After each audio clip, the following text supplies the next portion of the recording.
Greg, what would you say is something that you have learned about your team and that you know now that you didn't know before the season started?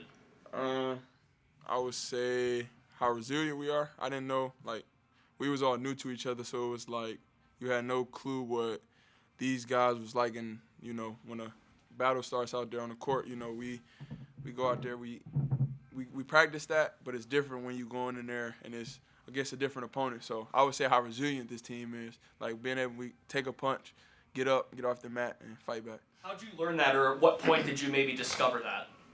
Um, Honestly, I could see it throughout our games, but honestly, I really saw it after we started 1-3. We came back from Brooklyn. That was it was gut check time for a lot of people in our program. So for us to, as a group, to come together and see where we at now, it's been huge. So that's definitely when I found out. Greg, Jeff has been told us at the end of the last game, like, man, y'all had a long week. You had 3 games in 8 days. I asked Fetty, like, hey, when did you learn to start? He was like, last week. And like, no, that was yesterday. Y'all seem to be all over the place. Now that you've had this week to kind of settle down, what have you seen you guys been able to kind of refocus on in this week? I would say getting back to doing the little stuff. Like doing what we was doing 4-man shell, getting back to crashing down, when somebody go help on the baseline drive, smashing down. Something that just get lost over time when you just been preparing for games and stuff like that. So I would just say we was getting back to doing all the little things that goes into winning. Did you feel like you guys did lax in that a little bit in some of your last few games? I wouldn't say that we lax, but I would just say like it's good to touch up on those things and refresh. It was refreshers, I would say, so that's what it was. What was your coach like when you were 1-3? How did he react to that, and how did he get you guys to refocus? It honestly wasn't any different than we had been preparing before. It just was like I just talked about the little things. We honed in on that, trying to do more of the little things that went into winning to try and put us in a better position to win those games. It wasn't about just the scores was or whatever. We needed to do more little stuff that went into winning so we can be in a better position to win. How was he as a motivator in those kinds of No, situations? he's a great motivator. He gave us nothing but confidence. Like that was around the time I wasn't really hitting shots at that point. He never told me not to shoot, or none of my teammates did either. So he gave everybody confidence, the utmost confidence, honestly, in their game and what we had going on, and that was exactly what we needed at that time. So why Greg, you're 6-1 since then? Yeah, That's why you're 6-1 since then? definitely. And our play picked up on the court, but yeah, definitely, coach sticking with us.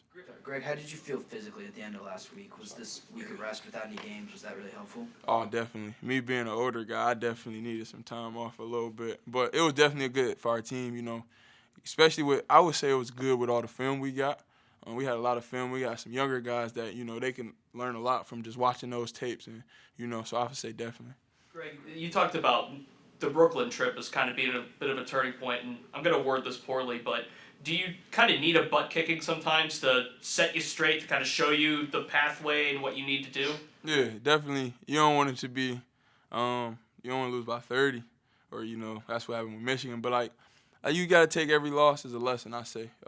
So we had some losses early that we had to learn from, but it take a mature team to look in the mirror and be like, it's not about what they was doing against us. It's about the stuff that we didn't do well that cost us some games. So, like I said, once we fixed those things, it gave us better chances to win them games, and we pulled it out because we're an older team. Do you feel like there's something unique to the way that Jeff's tried to, work with you guys' confidence? Because, again, you guys are all still figuring out how to play together. And, like you were struggling to shoot early, but he never pulls you off. He lets you keep finding it. And after every game, he's like, he's going to find his shot. We need him to find his shot. Is that something unique that you found about him and this team and the belief? Yeah, the belief we have in one another is great. It wasn't even just coach, but, him being ahead of that is amazing, because him having that confidence in us and to do what we do best has been amazing. And then it only gives us more confidence in each other. Knowing that our coach going to have confidence in us no matter what makes you, it's crazy for you not to have confidence in yourself if the head guy's making sure, he's telling you, do what you do best, and you at this level for a reason. So don't ever, not have that confidence in yourself. Greg, you have the sense that it slowed down for Nelly a little bit, that maybe he was trying to do too much at first, and now he's kind of settled into his game. It definitely looked like the game has slowed down for Nelly a lot. He's getting back. It looked like he just been attacking more, I feel like. He just had that attack mindset, especially last game not having JB. He had the ball the whole game for real. So that gave him some familiarity, something he did a lot at Colgate. So I feel like him being aggressive is where it starts with him looking comfortable out there on the court. What's the sense that you get from John and where he's at with kind of coming back from everything? I think he on his way. It just come with getting reps. The more reps he get, I feel like the more he'll feel more comfortable playing with us because that's how it is. So you, especially with a knee injury, once you go through that, it takes some time to get back right. So we understand that, and we definitely waiting on him to get back to it. You mentioned having Elliott to take on a little bit more with JB out. How does your role change when JB can't play? My role really didn't change. I feel like I'm just knock down my shots when they're given to me, but I just, Jamarius has been like averaging. I mean, I feel like he had double digits every game he didn't play, so I feel like we know, something like that, and when you're missing a leader like JB, that somebody gotta step up. I mean, it don't matter who it is. If it's me, it's me. If it's not, if it's Jorge, you never know. But I just knew that it was a big void to fill and it needed to be filled. You talked about watching film a little bit earlier with the younger guys. What is your process like when you watch film? I know you've probably seen different strategies at Marquette, now at Pitt. What's it like for you watching film? So what you saying, like when I'm getting ready for a game, or just like from watching like our previous games that we had? In an off week like this, looking back at your past games, what you can build on from there. So for me, I did. So I looked at my shots from the past 4 games or so, just to see how, like the shots I was getting, where they was coming from, if my feet was set, stuff like that. I looked at those little things because I looked at my shots before when I was in the slump. I watched all those. So I just really compared them and seeing, like, okay, you're getting a lot of shots from these areas. Let's focus on that. Think about the ways teams about to get ready to try and change up how they guard me. So I did that, and that's my way I watch film. And then with the guys, it come down to, just seeing. I try to look for common mistakes that we make in general. If we making a certain mistake over and over again, if it's a certain group of people, then I sit and watch it with them or talk to them about the mistake when we get on the practice court or something like that. Who's the loudest player when you guys are doing film reviews and you guys are talking about stuff? The loudest, probably Nelly. I feel like Nelly gotta know where everything or everybody do, cause I feel like as a point guard he can't yell at me about my man scoring if he don't know what they do. So I feel like Nelly for sure. Greg, you talked about shot selection. In your opinion, what goes into a good shot? Is it just about getting open? Because you can miss shots when you're open. You can make shots contested. What do you think is like the nucleus of what a good shot is, in your opinion? A good shot, I would say, honestly, is the best one you can find in a possession. So it couldn't be any different things. It depends on the player. Like where they comfortable, what their game is, what their game is like. But for me, I would probably say a good shot or a good shot for Pitt, it just come with ball movement, player movement. And if you got a clear look at the basket, I feel like, and you know what you do well, shoot your shot. Because it's not just your shot, it's Pitt's shot. As long as Pitt score, we're good. And that's one thing Coach tell us too. Like, if it's a shot that you should take it. Because it's not just your shot, it's our shot. And if we know you're going to shoot it, that give us a better chance to go get it on the offensive rebound. Greg, in your previous seasons, when you got at this point in non-conference season, did you have a good feel? What kind of feeling did you have about the rest of the season? And were you correct about that feeling? And how do you feel about the team now? So me, I try not to do the overview. I just try and take it day by day. I stay where my feet at. That's the mindset our team has as well. We just try and take it day by day. Think about going 1-0. So I feel like if we keep our 1-0 mindset, I feel like we can beat any team we play on our schedule. Because when we doing what we supposed to do, it's gonna be real tough for us to be beat. So that's really all it is. We just take that 1-0 mindset, and I feel like with this team, we continue to play defense at a high level and do better with our start of the game. I feel like we can go a long way. So I should ask you about the Syracuse game then, right? I don't know nothing about that game. I played North Florida on Saturday. Greg, to that point, you're heading into a break after this. Is there any challenge of making sure, hey, we got to make sure we're focused here. We know we got a break and an ACC starting out. Yeah, like I said, we can't look past that. Can't look towards that break. We know we got two games coming up, but first we play on Saturday. So I feel like we focus on that and take it day by day. Start with practice tomorrow. We just wrapped up a good day today. Go at it tomorrow, day before the game, and then Saturday, get ready for North Florida. Blake, how do you feel about how things have transpired for you? When you come into a new situation and you don't know anybody and you haven't played in a while, Do you expect to have as much success as you're having? No, I really no. I had no expectations coming in this season, and I think that's what I still have no expectations. Honestly, I just play hard. I know I expect myself to play hard and be competitive, and that's how I felt coming into this season. So nothing shocking going on in my opinion, but either way, it's just playing basketball. That's what I came to do. Sorry, Jay. Oh, thank you. You didn't play. You didn't play for 2 seasons, but what did you do in those 2 seasons as far as being on the court and working out? And how much basketball, even if it was just pickup basketball, did you play? Lots of pickup basketball, but as far as improvements, I think I improved mentally, as far as thinking the game more, and that I think that side of my game improved the most. Now that you've had like a week to kind of step back from, you guys had 3 games in 8 days, so it was a rush of games. Now that you had a week to step back, what have you seen from yourself and your team that you guys are like, hey, we got to clean this up? A lot of things. I think the biggest thing with us is talk, communication, in general, but mainly on defense. Our defense can be really good and is really good when we communicate. So communication is the biggest thing, and that's what brings us together on and off the court. So that's what we've been reflecting on, and we've talked about communication. Like, what's the one thing you didn't know about your team before the season started that you can say you know now about them? Well, confident.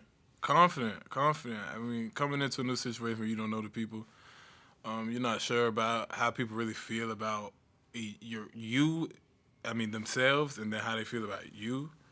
But I think everybody in that locker room is confident in me, and I think everybody is confident in each other, and I am too. And I didn't know that coming into it. You know, new situation, you don't know. You know, the trust might not be there, but I think the trust is there. Is some of that trust and the confidence that you see in each other, was that something that was there, or did you see some of that spark up in how you guys have responded to some of your tough losses and in fighting to get some of your wins? I think it sparked up throughout the season. I mean that's how it's supposed to be though. You know, you earn respect, you earn stripes, and the locker. I mean, since everybody's seen each other play at this point, I think everybody respects that everybody in that locker room could compete at a high level against anybody. So we expected that of each other now, and we trust each other to make those plays.